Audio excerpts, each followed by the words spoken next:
I'm Sadeghi. I'd like to thank SIGMOD for inviting me to this exciting panel, The Crossroad of Blockchain and Databases. So let's get started. First and foremost, I would like to thank my student. What I'm going to present today is the result of the work that I've done alongside of my student for the past 4 years.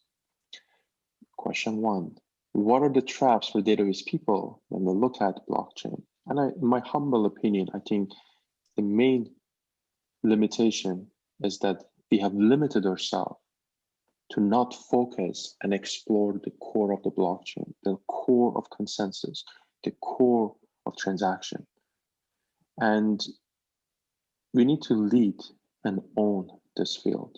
And I think we are capable of doing so.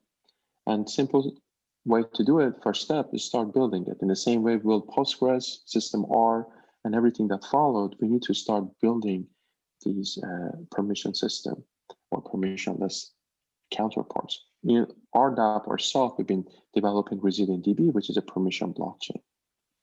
And so what are the insights that we possess in this community?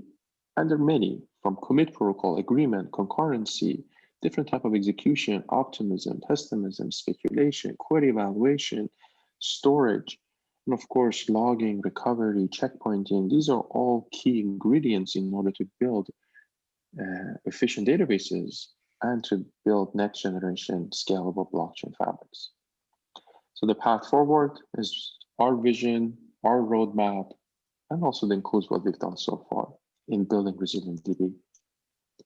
Of course, we start with our traditional database stack, but then the number one layer that is added is resilient replication. And this is that core replication with the seminal work such as PBFT that allows arbitrary type of failure both in the compute and on the network. And we've been looking at, from a theoretical perspective, looking at delayed replication to how do you give rise to read-only analytics that use information theory in order to provide a reliable copy of the data in a delayed form without engaging in the consensus with minimal communication. And we also looked at proof of execution, the protocol that was published and presented earlier this year at EDBT, is to look at protocols such as PBFT, introduce safe speculation into the protocol, reduce the number of phases of communication, and of course, making it more efficient, scaling to potentially 100 or more replica. We've also been looking from theoretical ground is how do we build a weight-free BFT protocol, and that has led into manifested itself in the concurrent, resilient concurrent consensus protocol that was presented recently at ICDE. And this is essentially very similar to the idea of having concurrency control. Now we have multiple instances or multiple thread running consensus, you may think about it in that form, that allows weight-free and or exhibit weight-free behavior, such that if one of the instances fails, you can not only do independent recovery of that, but it will not affect other instances. Another important topic in this area is the sharding. And this is one area that our community have done excellent work in it. So for example, my colleague, Amr and Devi, with their work on Sharper, or my colleague at Singapore with their work on AHL. These are really interesting pieces of work that are really developed in our own community. So we will look at, from a theoretical perspective, again, looking at a protocol called Cerberus with our partner, Radix, a UK-based blockchain company, which is really leading in this space, in the industry. So this is looking at unspent transaction model, looking at safety and liveness, a provable recovery protocol that's really going into the detail of how it can be done and not just at the surface level. And also we've been looking at building a framework of how to examine and analyze consensus protocol. And this is called ByShard. Not only we look at different isolation levels, consistency level, different communication pattern, linear, decentralized, centralized. So it really provides an excellent framework to study Byzantine sharding.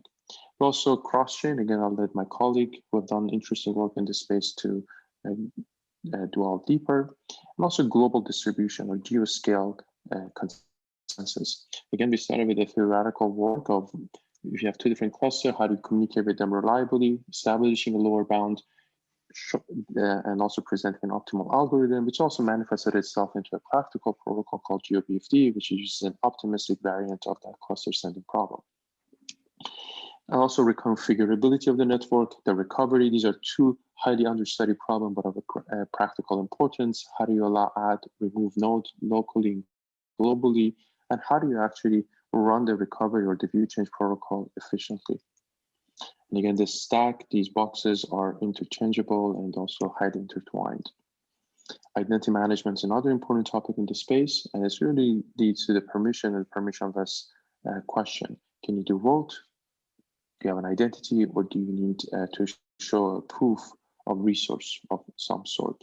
This also gives you the rise of chain management, whether it's off-chain, on-chain, side-chain, and also the new interesting direction from the industry, led by industry. Layer 1, layer 2 type protocols, such as proof of work for layer 1, more resilient layer, and layer 2 can be anchored or built on top of it. And of course, application remains to be the driving force of this field. Decentralized finance, smart contracts, IoT, serverless, something that we have been working in close collaboration with UC Irvine on this topic. And I would like to leave you with the two books that we've written in this space. It's Transaction Processing Modern Hardware, look at core concurrency control protocol in the last 20 years, published in our community, and also fault-tolerant distributed transaction, which is really the core consensus problem. What we've done in our community, distributed computing, distributed system, and I wish you all join this exciting journey and join this exciting research field. Thank you.